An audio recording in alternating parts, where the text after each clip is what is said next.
ह्रीं ह्रीं श्री लक्ष्मी वासुदेवाय नमः। जय श्री कृष्ण सभी को। पौराणिक ग्रंथों में गजलक्ष्मी व्रत यानी महालक्ष्मी व्रत का विशेष महत्व बताया गया है। भाद्रपद शुक्ल अष्टमी तिथि के दिन यह व्रत शुरू होता है और 16 दिन तक यह व्रत किया जाता है। इस व्रत में माँ लक्ष्मी का पूजन किया जाता है। इस व्रत को करने से सुख समृद्धि और धन की प्राप्ति होती है।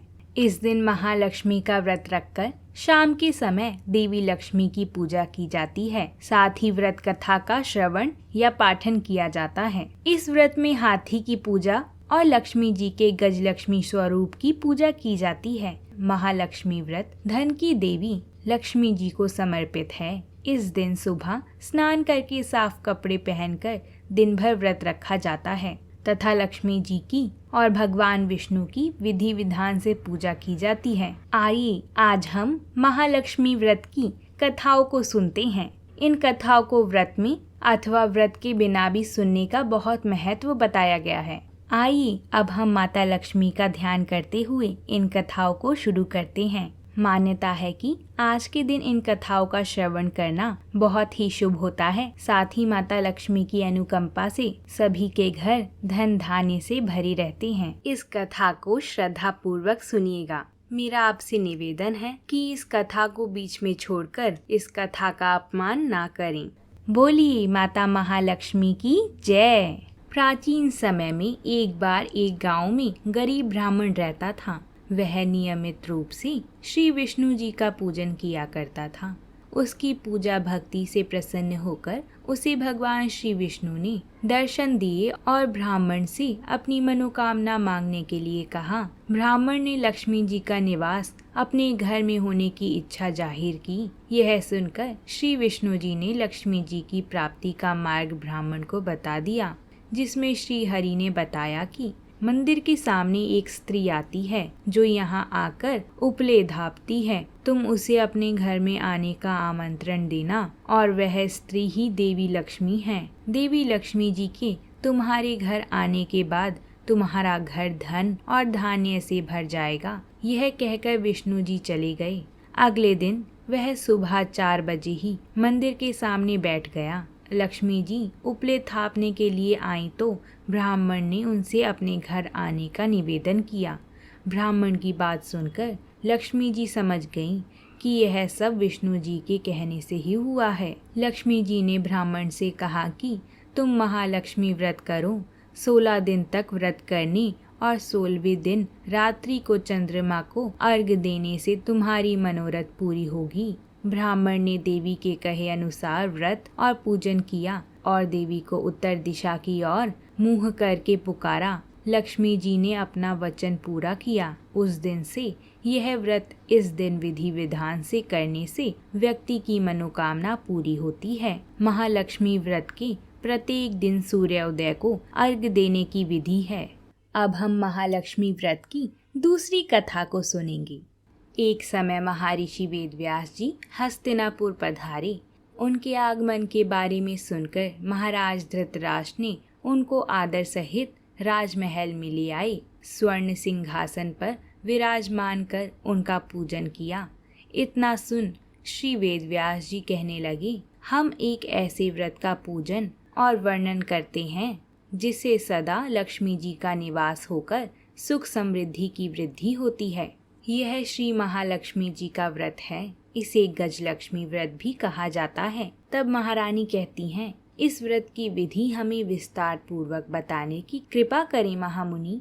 तब वेदव्यास जी बोले, हे देवी, यह व्रत भाद्रपद शुक्ल अष्टमी से प्रारंभ किया जाता है। इस दिन स्नान करके 16 सूत के धागों का दौरा बनाएं, उसमें 16 गांठ लगाएं, हल्दी से पीला करें, प्रतिदिन 16 दूब व 16 गेहूं दौरे को चढ़ाएं। यह विधि जानकर गांधारी ने इस व्रत को धारण किया। 16वें दिन अश्विन कृष्ण अष्टमी के दिन सभी प्रतिष्ठित महिलाओं को पूजन के लिए अपने महल में बुलवा लिया। माता कुंती के यहाँ कोई भी महिला पूजन के लिए नहीं आई। साथ ही माता कुंती को भी गांधारी ने नहीं बुलाया। ऐसा करने से माता कुंती ने अपना बड़ा अपमान समझा। उन्होंने पूजन की कोई तैयारी नहीं की एवं उदास होकर बैठ गईं। जब पांचों पांडव युधिष्ठिर, अर्जुन, भीम, नकुल और सहदेव महल में आए तो माता कुंती को उदास देखकर पूछा, हे माता, आप इस प्रकार उदास क्यों हैं? आपने पूजन की तैयारी क्यों नहीं की? तब माता कुंती ने कहा, हे पुत्र, आज महालक्ष्मी जी के व्रत का रानी गांधारी के महल में मनाया जा रहा है। उन्होंने नगर की समस्त महिलाओं को बुला लिया और उसके 100 पुत्रों ने मिट्टी का एक विशाल हाथी बनाया है, जिस कारण सभी महिलाएं उस बड़े हाथी का पूजन करने के लिए महारानी गांधारी के यहाँ चली गई हैं, लेकिन मेरे यहाँ नहीं आई। यह सुनकर अर्जुन ने कहा, हे माता, आप पूजन की तैयारी करें और नगर में बुलावा लगवा दें कि हमारे यहाँ स्वर्ग के ऐरावत हाथी की पूजा होगी। इधर माता कुंती ने नगर में ढिंडोरा पिटवा दिया और पूजन की विशाल तैयारी होने लगी। उधर अर्जुन ने बाण के द्वारा स्वर्ग से ऐरावत हाथी को बुलवा लिया। इधर सारे नगर में शोर मच गया कि कुंती के महल में स्वर्ग से इंद्र का ऐरावत हाथी पृथ्वी पर उतार कर पूजा जाएगा। समाचार को सुनकर नगर के सभी नर नारी, बालक एवं वृद्धों की भीड़ एकत्र होने लगी। जब स्वर्ग से ऐरावत हाथी पृथ्वी पर उतरने लगा तो उसके आभूषण की ध्वनि गूंजने लगी। ऐरावत के दर्शन होते ही जय जयकार के नारे लगने लगे। शाम काल के समय इंद्र का भेजा हुआ ऐरावत हाथी माता कुंती के भवन के चौक में उतर आया। तब सब नर नारियों ने पुष्पमाला, अबील, गुलाल, केसर आदि सुगंधित पदार्थ चढ़ाकर उसका स्वागत किया। राज्य पुरोहित द्वारा ऐरावत पर महालक्ष्मी जी की मूर्ति स्थापित करके वेद मंत्रोच्चारण द्वारा पूजन किया गया। नगर वासियों ने भी महालक्ष्मी पूजन किया। फिर अनेक प्रकार के पकवान लेकर ऐरावत हाथी को खिलाए और माता यमुना का जल उन्हें पिलाया गया। राज्य पुरोहित द्वारा स्वस्ति वाचन करके महिलाओं द्वारा महालक्ष्मी का पूजन कराया गया। 16 गांठों वाला दौरा लक्ष्मी जी को चढ़ाकर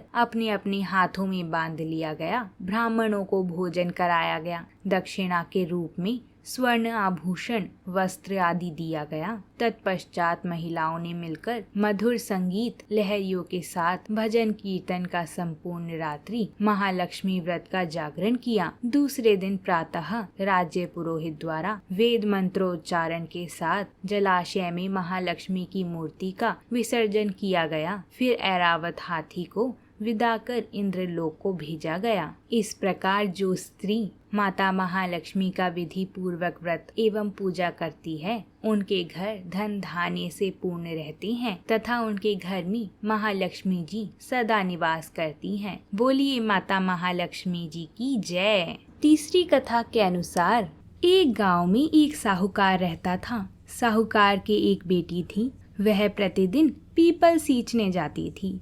पीपल के वृक्ष में लक्ष्मी जी निवास करती थी। पीपल में से लक्ष्मी जी प्रकट होती थीं और चली जाती थीं।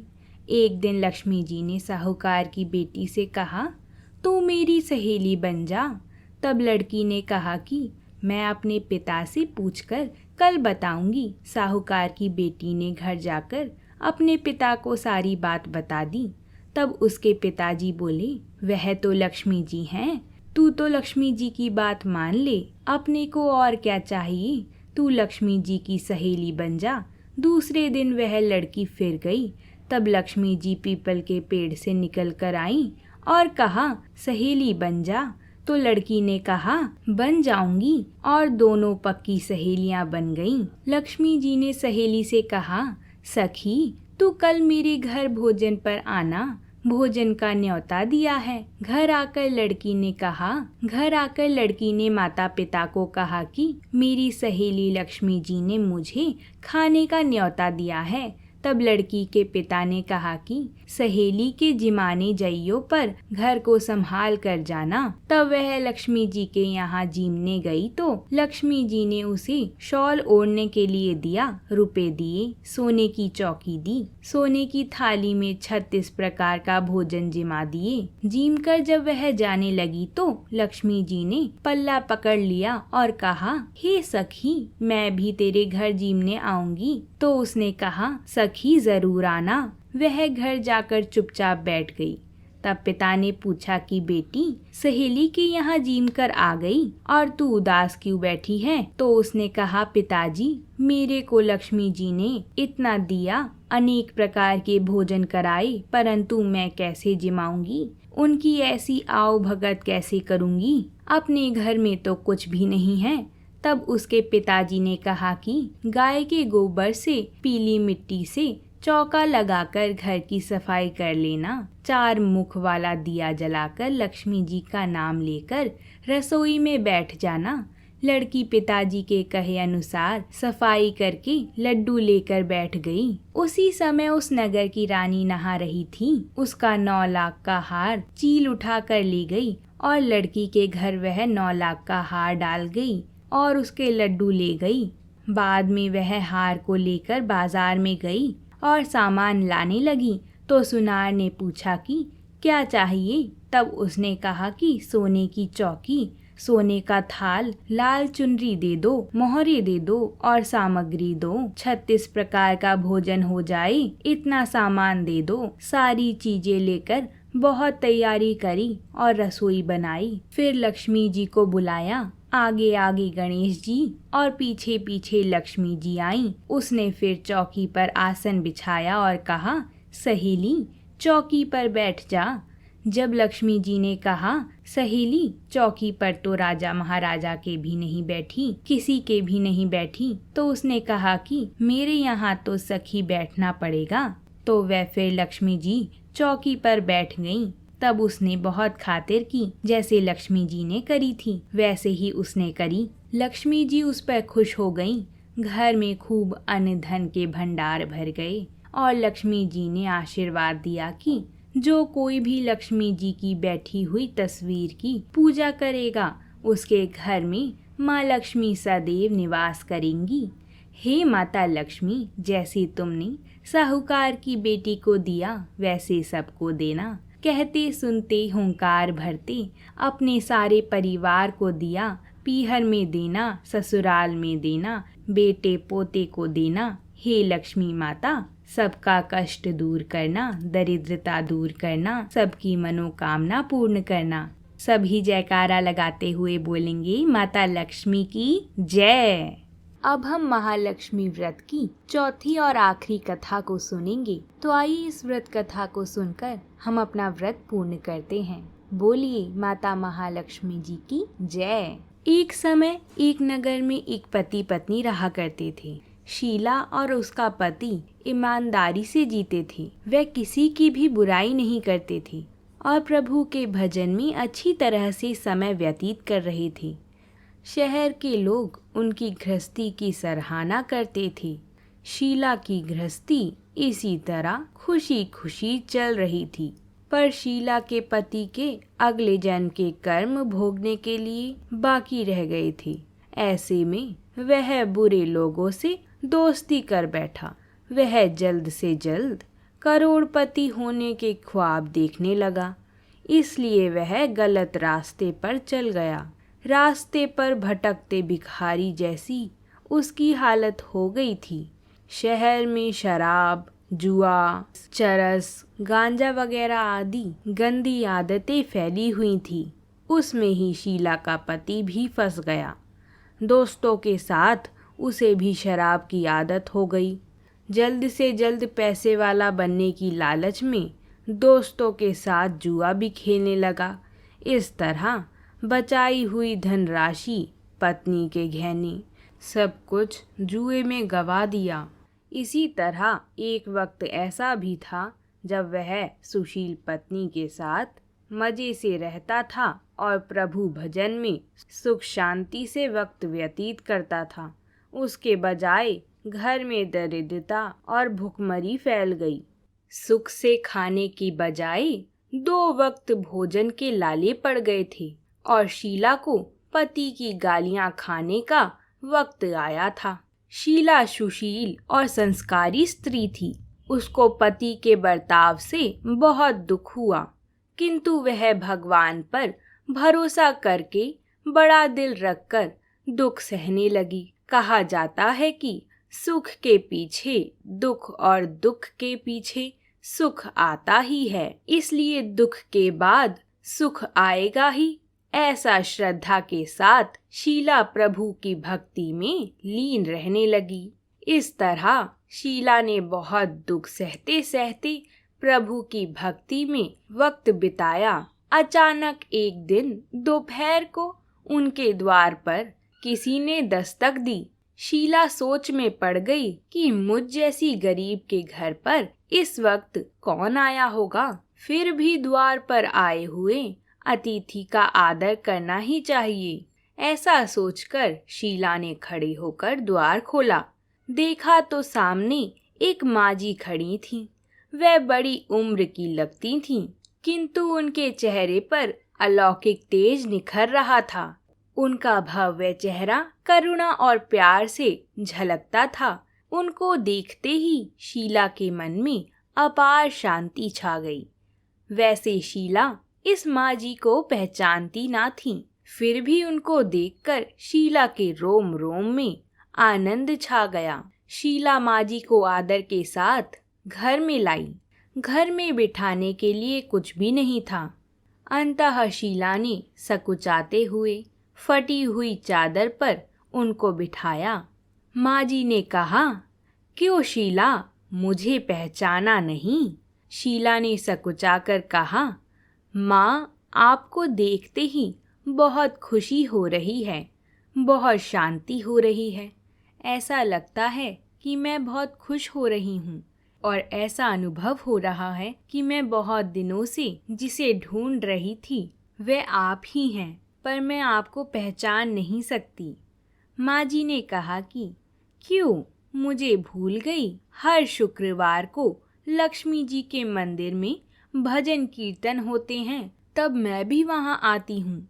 वहाँ हर शुक्रवार को हम मिलते हैं। पति गलत रास्ते पर चढ़ गया, तब से शीला बहुत दुखी हो गई थी और दुख के मारे वह लक्ष्मी जी के मंदिर भी नहीं जाती थी।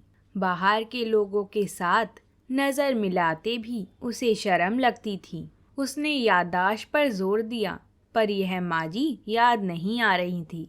तभी माजी ने कहा, तू लक्ष्मी जी के मंदिर में कितने मधुर भजन गाती थी, अभी अभी तू दिखाई नहीं देती थी, इसलिए मुझे हुआ कि तू क्यों नहीं आती है, कहीं बीमार तो नहीं हो गई ना? ऐसा सोचकर मैं मिलने चली आई हूँ। माँ जी के अति प्रेम भरे शब्दों से शीला का हृदय पिघल गया। उसकी आँख से आंसू आ गए। माँ जी के सामने वह बिलक बिलक कर रोने लगी। यह देखकर माँ जी शीला के नजदीक आईं और उसकी सिसकती पीठ पर प्यार भरा हाथ फेरा और उसे शांत कराया। माँ जी ने कहा, सुख और दुख तो धूप और छाँव जैसा होता है। सुख के पीछे दुख आता ही है, तो दुख के पीछे सुख भी आता है। धैर्य रखो बेटी, और तुझे क्या परेशानी है? तेरे दुख की बात मुझे सुना, तेरा मन भी हल्का हो जाएगा और तेरे दुख का कोई उपाय भी मिल जाएगा।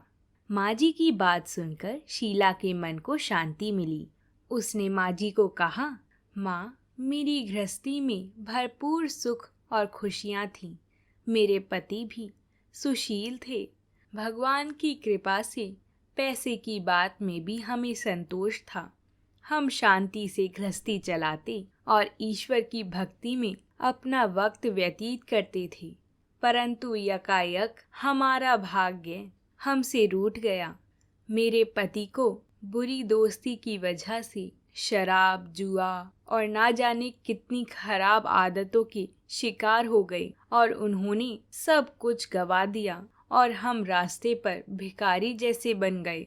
यह सुनकर माँ जी ने कहा, सुख के पीछे दुख और दुख के पीछे सुख आता ही रहता है। ऐसा भी कहा जा सकता है कि कर्म की गति न्यारी होती है। हर इंसान को अपने कर्म भुगतने ही पड़ते हैं, इसलिए तू चिंता मत कर। अब तू कर्म भुगत चुकी है, अब तुम्हारे सुख के दिन अवश्य आएंगे। तू तो माँ लक्ष्मी जी की भक्त है। माँ लक्ष्मी जी तो प्रेम और करुणा की अवतार हैं। वे अपने भक्तों पर हमेशा ममता रखती हैं। इसलिए तू धैर्य रखकर माँ लक्ष्मी जी का व्रत कर, इससे सब कुछ ठीक हो जाएगा।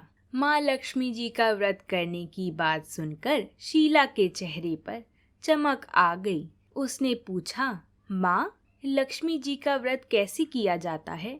वह मुझे समझाएं, मैं यह व्रत अवश्य करूंगी। माँ जी ने कहा, बेटी, माँ लक्ष्मी जी का व्रत बहुत ही सरल है। यह व्रत करने वाले लोगों की सब मनोकामना पूर्ण होती है। माँ जी की बात सुनकर शीला ने वैभव लक्ष्मी का व्रत किया और सबसे पहले प्रसाद अपने पति को खिलाया। प्रसाद खाते ही पति के स्वभाव में फर्क पड़ गया। उस दिन उसने शीला को मारा नहीं, सताया भी नहीं। शीला को बहुत आनंद हुआ। उनके मन में वैभव लक्ष्मी व्रत के लिए श्रद्धा और बढ़ गई। शीला ने पूर्ण श्रद्धा और भक्ति से 20 शुक्रवार तक वैभव लक्ष्मी व्रत किया। 21वें शुक्रवार को माँ जी के कहे मुताबिक उद्यापन विधि करके 7 स्त्रियों को वैभव लक्ष्मी व्रत की 7 पुस्तकें उपहार में दी।